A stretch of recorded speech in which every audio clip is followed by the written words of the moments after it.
কয়েক বছর আগে মদিনাতুল মুনাওয়ারায় হারামের সীমানা বৃদ্ধি করতে গিয়ে একজন সাহাবীর লাশ পাওয়া গেল।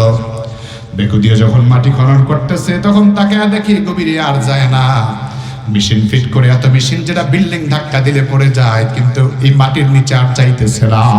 চতুর্পাশের মাটি খনন করে দেখতে পেল আল্লাহর এক বান্দার তরতাজা লাশ, আল্লাহর এক বান্দার তরতাজা লাশ, চেহারা থেকে এখনো ফোঁটা ফোঁটা রক্ত ঝরতেছে। লাশটাকে খুদে খুদে বের করলেন, তাকে দেখলেন এটা কার লাশ হতে পারে।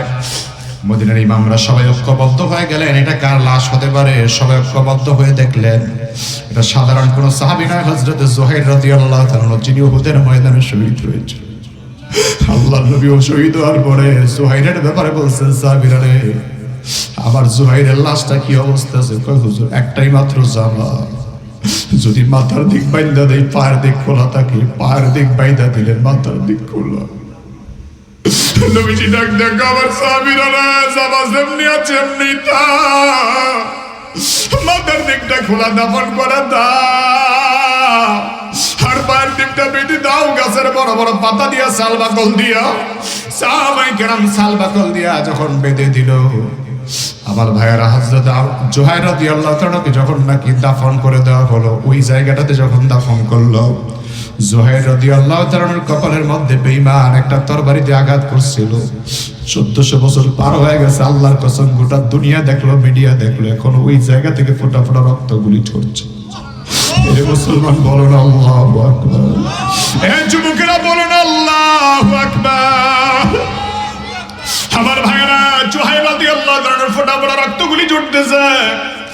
আর এমন সময় দেখা যায় হযরত যুহাইর রাদিয়াল্লাহু তাআলার চেহারার মাঝে, মুখের মধ্যে মুচকি আছে, রেখা ফুটে আছে। 1000 বছর আগে শহীদ হলো, এখনো পর্যন্ত তরতাজা লাশ কে বানায় রাখলেন। শুধু তাই না, গাছের পাতাগুলিও নষ্ট হয়ে যায় নাই, শালবাকলগুলো নষ্ট হয়ে যায় নাই। আমার বন্ধুগণ, আমার ভাইয়েরা, ইসলামের জন্য যারা শহীদ হয়, যারা জীবন দেয়, তাদের সম্মানকে দেয়। রহমতের নবী বলেন, আমার উম্মতরা সম্মান যদি পাইতে যাও, মর্যাদা যদি পাইতে যাও, আমার খাঁটি উম্মত হও। রাসূল বলেন, আমার মর্যাদা হলো এটা, আনা সাইয়্যিদুল ওয়ালাদি আদম ইয়াউমাল কিয়ামা, আমি নবী কিয়ামতের ময়দানে সব মানুষদের সরদার হব, সব নবীদের সরদার হব। ওয়া আফদালু মান ইউনশাকু আনহুল কবর, আমাকে কবর থেকে সবার আগে উঠানো হবে।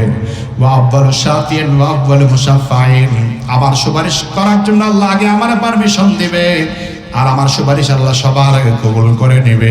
উম্মতের মতো উম্মত হতে পারলে নবীর সাথে জান্নাত পাওয়া যাবে, ঠিক কি না?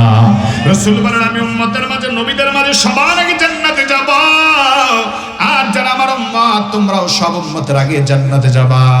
আমার ভাইরা, তৃতীয় হিজরিতে উহুদের যুদ্ধ যখন সময় হয়ে যায়, হযরত মুসআব বিন উমাইর, হযরত মুসআব বিন উমাইরকে রহমতের নবী ইসলামের ঝান্ডা দিলেন, কালিমার পতাকা দিলেন, আল্লাহু আকবার। আর ওই বয়োবৃদ্ধ মানুষটা উহুদের যুদ্ধের জন্য চলে আসে হুজুরের কাছে। হুজুর, সব যুবকেরা জিহাদে যায়, আমার মনে চাই জিহাদের ময়দানে যাওয়ার জন্য, আমার একটু পারমিশন দেন। রাসূল কয়, তুমি হলো ল্যাংড়া মানুষ, ল্যাংড়া মানুষ জিহাদে যাওয়ার কোনো দরকার নাই। কে ভাই কথা শুনতেছেন আপনারা? একটু ভালো করে জবাব দিলেন, ল্যাংড়া মানুষের জন্য জিহাদের বিধান নাই। লাইসা আলানা হারাজুম ওয়ালা আলাল আরজি হারাজুম ওয়ালা আলাল মারিজ হাদ, যারা অসুস্থ হয়ে যায়, অন্ধ হয়ে যায়, ল্যাংড়া হয়ে যায়, বোবা হয়ে যায়, তাদের জন্য যুদ্ধের বিধান নাই। হযরত আমর ইবনে জুমহ রাদিয়াল্লাহু তাআলা ডাকতে বলেন, হুজুর, আমার ছেলেরা জিহাদের ময়দানে যাওয়ার জন্য নাম লেখালো, আমার 4টা ছেলে জিহাদে যাওয়ার জন্য নাম লেখাইছে, এখন আমি জিহাদে যেতে চাই নবীজি। 4টা ছেলে যদি জিহাদের ময়দানে শহীদ হয়ে যায়, পয়গম্বর, আমিও যদি জিহাদের ময়দানে শহীদ হতে পারি, কিয়ামতের ময়দানে শরীরের মাঝে আঘাতের চিহ্নগুলি নিয়ে আল্লাহর দরবারে হাজির হয়ে বলবো, আল্লাহ, তোমার নবীর সম্মান দিতে পারলাম না, কিন্তু তোমার দ্বীনের জন্য জিহাদ করে শহীদ হয়ে গেলাম।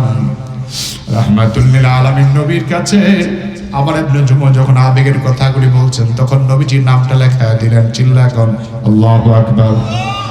হযরত আমর ইবনে জুমহের নাম যখন লেখা দিলেন, আমার ভাইয়ারা, হযরত আমর ইবনে জুমহ পরিবারের কাছ থেকে বিদায় নিয়ে উহুদের ময়দানে যায়।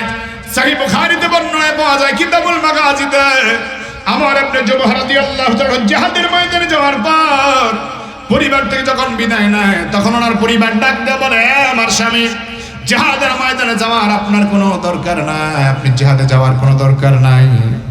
আমি দেখবো আপনি জিহাদের ময়দানে গিয়া কিছুক্ষণ পরে জিহাদের ময়দান থেকে পালিয়ে চলে এসেছেন, কারণ যুদ্ধ করার ক্ষমতা আপনার নাই। এই চিন্তা করে আপনি জিহাদে যাওয়ার দরকার নাই। স্ত্রীর কথায় কিছুটা রাগ করলেন, ঘরের দরজা থেকে বের হয়ে আল্লাহর দরবারে একটা দোয়া করলেন। হযরত আমর ইবনে জুমুহ দোয়া করে বলেন, আল্লাহুম্মা লা তারুদনি ইলা আহলি। আয় আল্লাহ, তোমার উপর তাওয়াক্কুল করে জিহাদের ময়দানে যাই। হায়াতের মালিক তুমি, মরণের মালিক তুমি, শাহাদাত দেওয়ার মালিক তুমি। আল্লাহ, তোমার দরবারে আমি চাই জিহাদের ময়দানে যেন আমি শহীদ হয়ে আসতে পারি, আর আমার লাশটা যেন বাড়ির দিকে আর ফিরে না আসে। উহুদের ময়দানে যেন আমার লাশটা দাফন হয়ে যায়। হযরত আমর ইবনে জুমুহ দোয়া করে উহুদের ময়দানের দিকে যখন চলে গেলেন, তিনি ভালো তীরন্দাজি করতে পারতেন। কাফেরদের মাঝে তীর মেরে মেরে ওদেরকে হত্যা করতে লাগলেন। আমার ভাইয়েরা, এমন সময় কাফেররা চতুর্পাশে ঘেরাও করে ওনার উপর আক্রমণ করলো। আর আমর ইবনে জুমুহ রাদিয়াল্লাহু তাআলার হাত কাটলো, পা কাটলো, কল্লাটা কেটে যখন দ্বিখণ্ডিত করে দিল। আমর ইবনে জুমুহ রাদিয়াল্লাহু তাআলা জিহাদের ময়দানে, উহুদের ময়দানে যখন শহীদ হয়ে পড়ে গেলেন, রক্তগুলি স্রোতের মতো ভাসতেছে। সাহাবায়ে কেরাম জিহাদের পরে তাকায় দেখে নবীজির বয়োবৃদ্ধ সাহাবী, 70 বছরের বয়স্ক সাহাবী, তিনি জিহাদের ময়দানে পড়ে আছেন শহীদ অবস্থায়। নবীরে ডাক দিয়ে কয়, নবীজি আপনার পাগলা সাহাবীর লাশ দেখা যায়, তিনি জিহাদের ময়দানে পড়ে আছেন, গলা কাটা, হাত কাটা। নবীজি ডাক দিয়ে বলেন, আমার সাহাবীরা,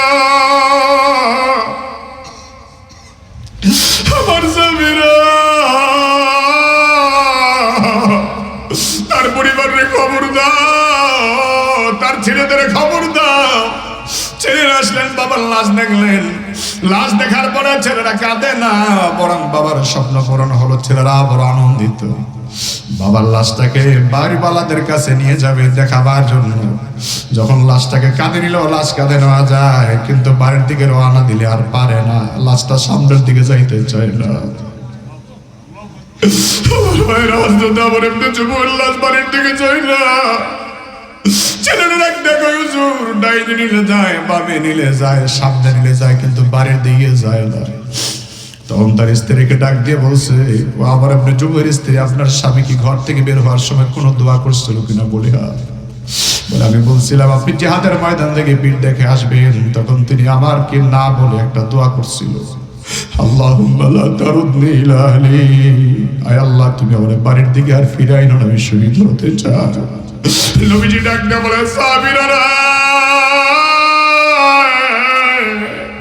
আমার আমরকে আল্লাহ কবুল করেছে। হযরত আমর ইবনে জুমুহকে আল্লাহ কবুল করে নিয়েছে। আমর যেখানে আছে ওই জায়গায় কবর দিয়ে দাও, তাকে আল্লাহ শাহাদাতের উচ্চ মাকাম দিয়েছে। সুবহানাল্লাহ। হে মুসলমান, তাদের জীবন তো জীবন, ওরা জীবনটা শহীদ করতে পারে, ধন্য হয়ে গেছে। ইসলামের প্রয়োজন যদি হয় যুবকেরা, আমাদেরকে মাহাদির সৈন্য যদি আমরা হতে পারি, মুসলমান আখিরি জামানার উম্মতরা শহীদ হতে পারলে গর্ববোধ করবে, ঠিক কিনা? আমার বন্ধুগণ, দুনিয়ার জীবনটা তো ক্ষণস্থায়ী জিন্দেগি, স্বল্প সময়ের জিন্দেগি। আমার ভাইয়ের জন্য যদি আল্লাহর ভয় অন্তরে আসে, জান্নাতের চিন্তা অন্তরে আসে, জাহান্নামের ভয় অন্তরে আসে, ও আমার বন্ধু, আপনি ডানে তাকায় দেখেন, এই মাহফিল 10 বছর পর্যন্ত অনুষ্ঠিত হলো। আপনার কত বন্ধু এই মাহফিলে আসতো, আজকে তারা কবরে চলে গেছে। আপনার ভাই কবরে চলে গেছে, বাবা কবরে চলে গেছে, দাদা কবরে চলে গেছে। সুতরাং আপনার ভাই বন্ধু যারা কবরে চলে গেছে, আপনার আপনজন যারা কবরে চলে গেছে, তাদের কথা তো আমাদের মনে পড়ে। তারাও দুনিয়ার জমিন থেকে চলে গেছে। তবে একটি কথা মনে রাখবেন, আপনি যদি নেক আমল করে যান, আপনার পরিবার আল্লাহ নেক আমল করেওয়ালা তৈরি করবে। আর আপনি যদি সুদ খান, ঘুষ খান, হারাম খান, মানুষের জমির আইল যদি আপনি টানাটানি করেন, পরের হক নষ্ট করে যদি টাকা পয়সার মালিক বানায় দিয়ে যান, আপনার ছেলে মদ গাঞ্জা খাইয়া আপনার সম্পদগুলি নষ্ট করবে, ঠিক কিনা? এই জন্য আমার বন্ধুরা, নবীজির সাথে জান্নাত চাই, নবীজির সাথে জান্নাত চাই, নবীজির সাথে জান্নাত চাই। কেন এমন দয়ালু নবী আমরা পাবো না, পাবো না। যদি গুনাহ নিয়ে কবরে যাই, গুনাহ নিয়ে কিয়ামতের ময়দানে দাঁড়াই, জাহান্নামের আসামি হয়ে যদি কিয়ামতের ময়দানে দাঁড়াই, তাহলে নবীজির সামনে লজ্জায় চেহারা দেখাতে পারবো না। এই জন্য বন্ধু যদি বানাইতে হয়, রাহমাতের নবীকে বন্ধু বানানো দরকার, ঠিক কিনা? এই জন্য নবীজির আমলের কথা আমি বলবো। আমার ভাইয়ারা, 3টা কথা মনে রাখবেন। কয়টা? সুন্নাত যারা পালন করবে, নবীর সুন্নাহ যারা পালন করবে তাদেরকে আল্লাহ তিনটা পুরস্কার দিবে।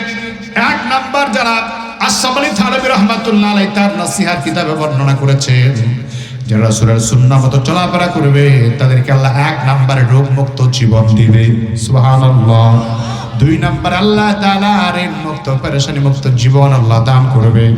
তিন নাম্বার, আল্লাহ তাআলা কুফরি মুক্ত ঈমান দান করবে, জান্নাতের মেহমান আল্লাহ বানায় দিবে। সুবহানাল্লাহ। এই জন্য নবীজিকে বন্ধু বানাইতে চাই কি চাই না? আল্লাহ যেন আমাদের তৌফিক দেয়। জোরে কোন আমিন।